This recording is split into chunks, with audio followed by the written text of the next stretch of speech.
Alhamdulillahirabbil alamin wassalatu wassalamu ala asyrafil anbiya'i wal mursalin sayyidina Muhammadin wa ala alihi wa sahbihi ajma'in.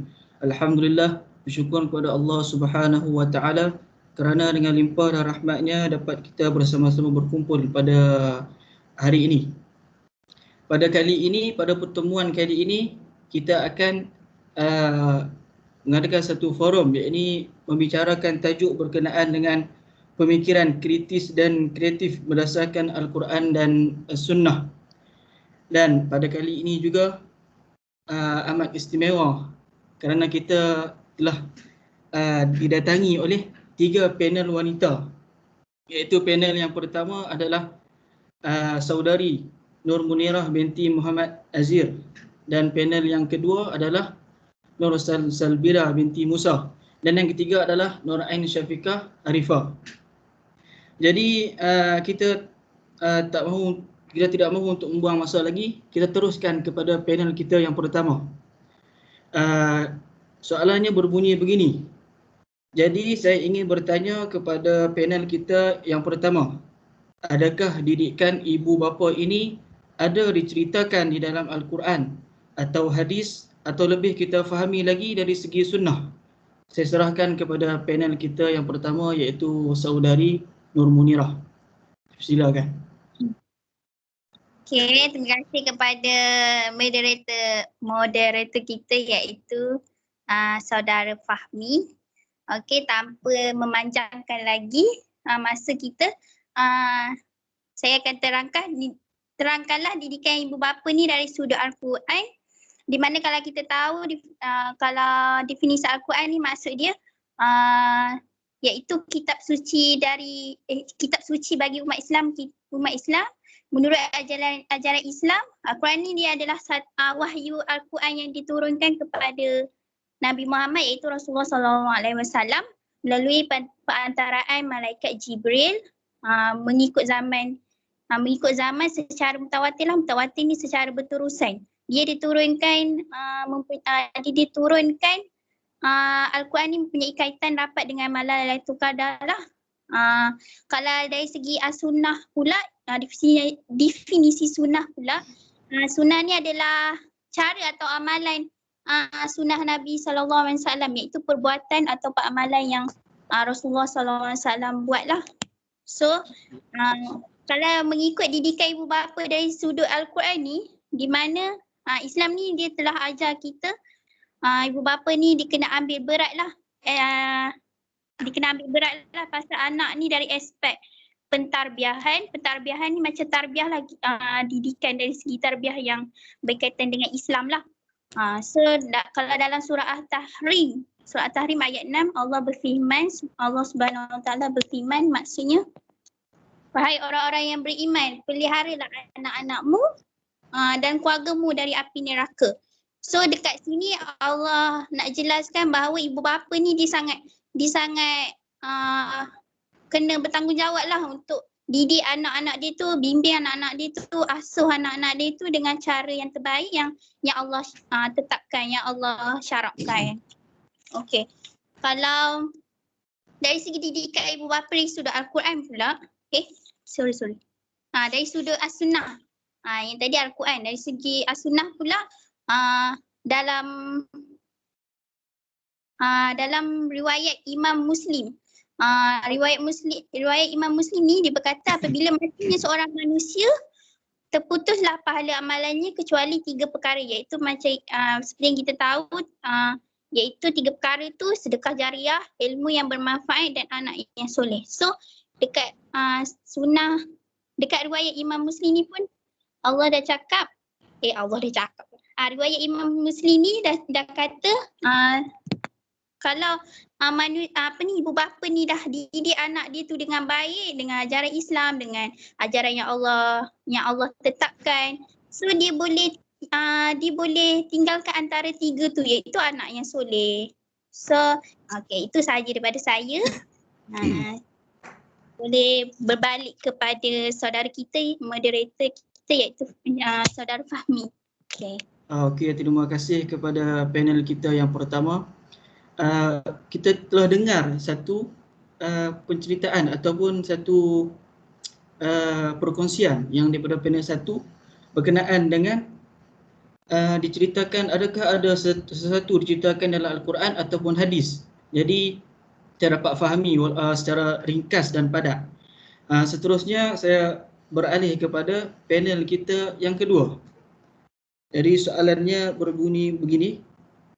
Saya nak bertanya kepada panel kita yang kedua ini, ada atau tidak kisah tentang seorang bapa menasihati anaknya ataupun memberi teguran di dalam Al-Quran agar kita dapat mengambil pedoman. Okey, saya serahkan kepada panel kita yang kedua untuk memberi sedikit kefahaman ataupun sedikit perkongsian kepada kita, iaitu saudari Nur Salsabila. Silakan. Okay, Bismillahirrahmanirrahim. Terlebih dahulu saya nak ucapkan jutaan atau peribuan terima kasihlah dekat kita punya moderator untuk malam ni, iaitu Encik Fahmi sendiri. Okey. Macam kita dengar tadi berkaitan dengan pengenalan daripada definisi daripada sudut Al-Quran dengan Sunnah sendiri memang agak detail lah walaupun dalam masa yang singkat.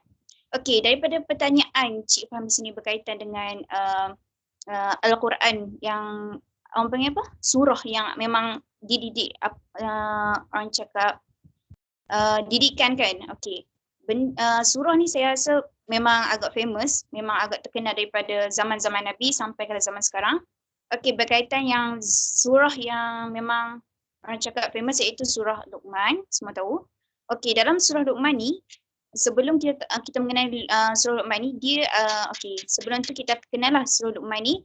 Dia ni seorang yang ada yang berpendapat bahawa Luqman ni dia seorang nabi dan ada juga yang berpendapat dia ni daripada seorang yang memang alim, maksudnya orang yang soleh lah. Tapi majoritinya berpendapat dia memang daripada kalangan-kalangan yang soleh. Lepas tu pula dia ni seorang lelaki yang memang orang cakap ada yang berpendapat kata dia ni berkulit hitam manis, macam tu. Lepas tu dia berketurunan Quraisy daripada Quraisy Arab. Okey. Lepas tu antara nasihat-nasihat kalau kita nak huraikan berkaitan latar belakang memang agak panjang lah. Okey, kita masuk kepada poin iaitu berkaitan dengan nasihat ataupun baik-baik nasihat yang dikongsikan oleh Luqman Hakim kepada anak-anak dia. Berkaitan yang pertama kalau kita boleh kaitkan dalam surah ayat ke-13 iaitu dia katakan berbuat baik kepada ibu bapa. Okey, contoh firman Allah, dan kami perintahkan kepada manusia agar berbuat baik kepada kedua orang tuanya. Ibunya telah mengandungnya dalam keadaan lemah yang bertambah-tambah dan menyapihkan dalam usia 2 tahun. Bersyukurlah kepadaku dan kepada kedua orang tuamu, hanya kepada aku kembalikannya. Maksudnya dia dekat sini dia bagi tahulah anak dia supaya berbuat baik kepada ibu bapa walaupun ibu bapa tu sendiri bertingkah laku yang kurang baik, tapi dia ajarlah anak dia untuk menghormati kedua ibu bapa dia. Tak kira ibu bapa juga untuk kalangan yang memang usia dia atas daripada usia bawah kita lah. So dekat sini juga kalau kita boleh kaitkan dengan isu semasa ataupun zaman sekarang, okey, kita sendiri sebagai ibu bapa, kalau kita sendiri sebagai ibu bapa, kita sendiri kena kreatif macam mana kita nak didik anak-anak kita. Kita nak anak-anak kita baik, kita nak anak-anak kita dengar cakap, kita nak anak kita memang hormat dekat kita, kita kena bagi tumpuan, bukan tumpuan maksudnya kita kena didik dulu. Tu orang cakap ada pepatah, sebelum nak anak-anak baik, kita ni kena jadi baik. So macam mana? Bila diorang bercakap dengan kita try beri diorang perhatian, bukan perhatian sepenuhnya, at least dalam 5 minit kita ambil masa ataupun ruang untuk kita dengar apa yang diorang nak kongsi. So bila mana diorang dapat ruang dan peluang, diorang akan buat benda yang sama dekat kita balik. Tak kira dah sama ada usia tu sama kita masa sekarang ataupun masa yang akan datang waktu usia kita meningkat warga tua. Tu ada salah satu nasihat daripada yang kita boleh kaitkan dengan zaman sekarang dan didikan yang boleh kita didikkan untuk diri kita sendiri. Itu untuk yang pertama lah. Kalau untuk yang kedua berkaitan dengan ayat 19, dia cakap dekat sini, berjalanlah perlahan dan rendahkan suara ketika berkata-kata. Kiranya dia ajar anak dia untuk berlemah lembut ketika berbicara dengan orang tua. Sebab macam mana kita nak cakap, hormat kita dekat orang tua kan. Dan dalam masa sama juga, kalau kita boleh nak kaitkan untuk didikan kita juga, kita kalau boleh kita nak tegur anak kita zaman sekarang, kita bukan nak kata menafikan zaman sekarang semuanya bercakap kasar. Tak, cumanya kalau kita nak anak kita bercakap lemah lembut atau menghormati kita, kita sendiri kena didik anak kita. Kita sendiri kena didik diri kita untuk bila beri nasihat tu biarlah berpada-pada, jangan sampai memberi nasihat sampai menghina. Okey, yang tu menyebabkan anak-anak tu akan merasa rendah diri dan dia jadi insecure. Dan dalam pada masa sama, kalau nak nasihat, sebolehnya kalau boleh nasihat, elakkan daripada nasihat dari berdepan dengan adik-beradik yang lain. So dekat situ dia tak adalah rasa macam merendah diri ataupun rasa yang sangat malu bila orang tegur kita depan orang ramai kan. Okey, itu salah satu daripada nasihat. Itu di antaranya antara nasihat daripada surah Luqman dan antara nasihat Luqman Hakim sendiri. Kalau kita nak imbaskan lagi banyaklah, tapi itu sekadar apa yang kita boleh kongsikan malam ni. Okey. Seterusnya saya akan serahkan kembali kepada panel kita, iaitu Cik Fahmi. Terima kasih kepada panel kita yang kedua. Dalam berkenaan dengan membicarakan berkenaan dengan dalam satu pesanan ataupun dititik beratkan di dalam surah Al-Luqman ini adalah berkenaan dengan pesanan seorang bapa kepada anaknya. Jadi secara ringkas beliau telah menerangkan kepada kita walaupun banyak lagi pesanan yang dititik beratkan seorang bapa kepada si Luqman, jadi dia telah mengeluarkan kepada kita dua sahaja. Mungkin masa agak sedikit singkat. Okey, seterusnya saya akan ke arah panel kita yang ketiga, iaitu kepada saudari Nur Ain Syafiqah. Soalannya berbunyi begini, adakah ada atau tidak adab menuntut ilmu menurut perspektif sunnah ataupun menurut pandangan ulama, dan bagaimana cara ataupun adab ketika menuntut ilmu secara online di waktu COVID-19? Saya akan serahkan pertanyaan ini kepada panel kita yang ketiga. Silakan. Okey. Sebelum tu terima kasih moderator kerana mengajukan kepada saya soalan tersebut. Semestinya ada. Okey, menurut Imam Syafi'i, siapa menuntut ilmu untuk meraih kebahagiaan di negeri akhirat, ia akan memperoleh kemuliaan daripada Allah yang Maha memberi petunjuk. Maka dia pun akan meraih kebaikan yang berasal daripada hamba-Nya. Okey, dari situ kita dah nampak bahawasanya siapa yang menuntut ilmu ini akan memperoleh manfaat daripada apa yang dituntut tersebut. Okey. Sebelum tu saya nak jelaskan konsep menuntut ilmu, di mana ilmu ini merupakan satu ibadat dan juga satu jihad pada jalan Allah Subhanahu Wa Taala. Manusia yang berilmu ini akan dipandang mulialah oleh masyarakat dan ia mampu meningkatkan martabat kita ni sebagai umat Islam. Okey. Dan hukum menuntut ilmu pula, Rasulullah SAW ada bersabda, menuntut ilmu ini adalah wajib ke atas setiap Muslim. Hadis riwayat Al-Baihaqi dan lainnya dari Anas dan disahihkan Al-Syaid Al-Bani. Okey, pembahagian ilmu ini pula terbagi kepada dua. Yang mana pertamanya fardu ain, iaitu ilmu yang wajib dipelajari ke atas setiap umat Islam lah. Dan sekiranya tidak dipelajari maka berdosalah individu tersebut. Dan contoh ilmu fardu ain ini seperti ilmu akhlak, ilmu membaca Al-Quran, ilmu falak dan juga yang lain-lain lah. Okey, yang kedua adalah fardu kifayah, merupakan ilmu yang wajib dituntut oleh sebahagian daripada masyarakat, dan jika semua orang Islam ni tidak mempelajari ilmu tersebut maka berdosalah kita sebagai umat Islam ini. Dan contoh ilmu fardu kifayah pula berkaitan dengan ilmu sains dan teknologi, ilmu kejuruteraan, ilmu perdagangan dan juga ilmu astronomi. Dan seperti yang soalan diajukan oleh Cik Moderator kita tadi, semestinya adalah adab ketika menuntut ilmu ni. Namun pun kita nak tuntut ilmu kan, nak dapat ilmu daripada seseorang yang lebih pakar daripada kita. Okey, menurut Imam Syafi'i terdapat beberapa adab dalam menuntut ilmu. Yang pertama, di mana ikhlas kerana Allah. Okey, kita sebagai manusia ni kita perlu tetapkan hati kita menuntut ilmu ini adalah untuk mendapatkan redha demi berjihad pada jalan Allah semata-mata. Dan yang kedua adalah meninggalkan kemungkaran. Okey, kita ni hidup sebagai manusia memang tak larilah daripada membuat kemungkaran dan juga kemaksiatan. Okey, sesungguhnya pintu taubat Allah itu sentiasa terbuka untuk hamba-Nya melalui ilmu-ilmu yang kita pelajarilah. Okey, dan yang ketiga adalah mencatat segala ilmu yang kita pelajari. Okey, manusia ni dia terkenal lah dengan sifat yang agak pelupa. Jadi mungkin dengan asbab kita mencatat ilmu yang kita pelajari itu, Allah akan membuka pintu hati kita dengan lebih luas untuk menerima ilmu-ilmu daripadanya. Yang keempat adalah bersabar dengan bimbingan seorang guru.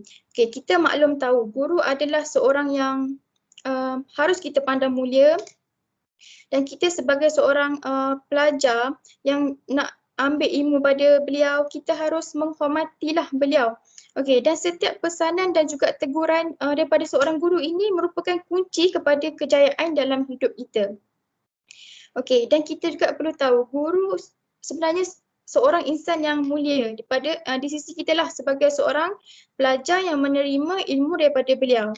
Okey, yang seterusnya adalah pengurusan masa yang baik. Allah bagi kita dalam seharian ni adalah 24 jam. Jadi pengurusan masa yang sempurna ni perlu diaturlah bagi memastikan ilmu yang kita pelajari itu dapat kita serap dan aplikasikan dalam kehidupan kita. Dan bagi kita pelajar ni, kita perlu tepati masa dalam menghadiri kelas. Okey. Seterusnya pula adalah menikmati ilmu yang kita pelajarilah. Ilmu yang kita peroleh ni harus kita aplikasikan dan manfaatkan. Ilmu itu juga kita perlu kongsi dengan orang ramai, kawan-kawan supaya ia bertambah. Sebenarnya ilmu ni bila kita kongsi dia akan bertambah selagi kita sebarkan ilmu tersebut. Di mana orang lain dapat manfaat, kita sendiri pun dapat manfaat. Dan lainnya adalah mendekatkan diri dengan orang berilmu. Okey, apabila kita dekatkan diri kita dengan orang berilmu ni, sudah tentu ada perkara ataupun kebaikan, faedah yang dapat dikongsikan kepada kita. Dan ilmu baru juga kita dapat pelajari. Okey, sesungguhnya Allah bagi kita akal untuk kita berfikir. Dan kita sebagai umat Islam perlu menggunakan akal tersebut untuk membincang, untuk merungkai isi yang ada di dunia ni lah. Okey. Dan menggembara dalam menuntut ilmu. Okey. Ilmu ni kita perlu pelajari dan kita perlu terokai. Semakin jauh perjalanan kita, semakin banyaklah ilmu yang kita dapat capai, yang kita peroleh, tak kiralah sama ada duniawi ataupun ukrawi. Dan ilmu ni kita harus cari dan disebarkan agar semua antara kita ni dapat manfaat daripada yang disebarkan tersebutlah. Okey. Seterusnya, menghargai dan menghormati pendapat orang lain ataupun pandangan orang lain. Okey, dalam kita tuntut ilmu ni, kita akan berjumpa dengan pelbagai jenis manusia yang mempunyai banyak pandangan, ragam dan juga pegangan. Okey, tapi siapalah kita ni untuk menidakkan atau menilai baik buruk apa yang diperkatakan oleh rakan kita ataupun orang di sekeliling kita lah berdasarkan ilmu yang dikongsi. Jadi kita harus belajar menerima dan menghormati pandangan daripada orang lain.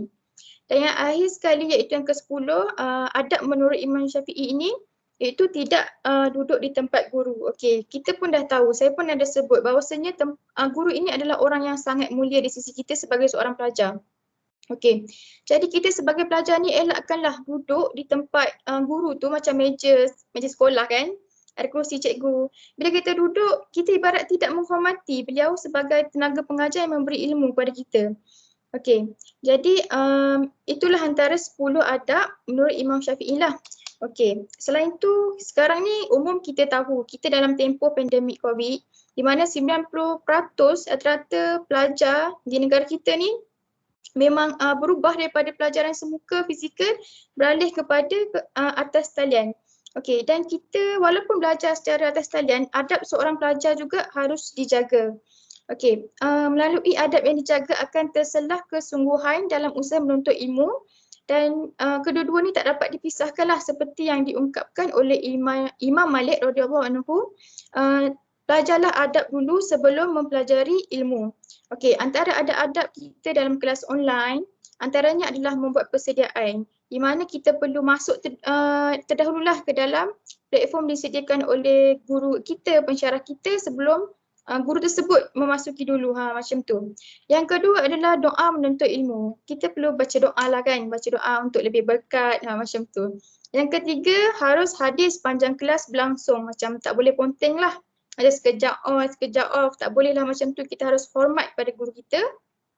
Yang keempat, kita mesti fokus dan juga catat apa yang diajari, diterangkan oleh guru atau pensyarah kita. Dan yang kelima, kita bagi respon, kita membagi maklum balas supaya guru kita, pensyarah kita tahu bahawasanya kita mendengar apa yang diajari oleh beliau. Dan yang terakhir sekali, semestinya apabila kita dah terima ilmu, kita dah dapat apa yang dikongsikan, kita harus berterima kasihlah kepada guru dan pensyarah kita.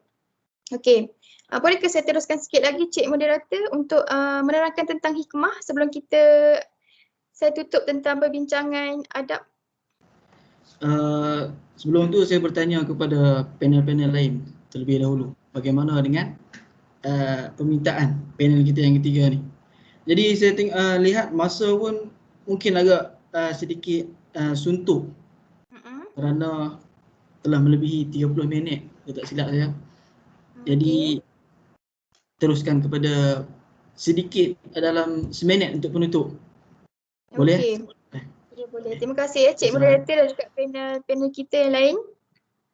Okey, berdasarkan kesimpulan daripada apa yang saya terangkan mengenai adab, tentunya ada hikmah di sebalik ilmu yang kita pelajari, dan hikmah yang dapat kita gapai daripada apa yang kita peroleh adalah kita dapat meningkatkan keyakinan tentang kewujudan dan juga kekuasaan Allah Subhanahu Wa Taala. Yang kedua, dapat melaksanakan suatu ibadat dan amalan dengan cara yang baik serta betul, dapat meningkatkan kecemerlangan diri, keluarga dan juga masyarakat. Dan apabila kita berilmu, kita tak akan mudah ditipu atau dipermainkan oleh orang lain. Dan yang akhir sekali, tentunya dalam mencari ilmu ini kita akan memperoleh keberkatan dan keredaan Allah Subhanahu Wa Taala. Sekian kupasan daripada saya mengenai adab menuntut ilmu pada hari ini. Sekian, terima kasih. Alhamdulillah, syukur kepada Allah. Panel kita yang ketiga ni, dia telah memberikan kepada kita keseluruhan rumusan yang daripada panel pertama bicarakan, panel kedua dan panel ketiga ni dia menyeluruh dia punya kupasan dia. Jadi saya tak perlu lagi lah untuk membuat rumusan kerana beliau telah menyampaikan keseluruhan yang daripada rumusan panel pertama, panel kedua, beliau telah sampaikan semuanya. Jadi kita masa pun agak suntuk, kita berakhir dengan tasbih kifarah dan suratun Al-Asr.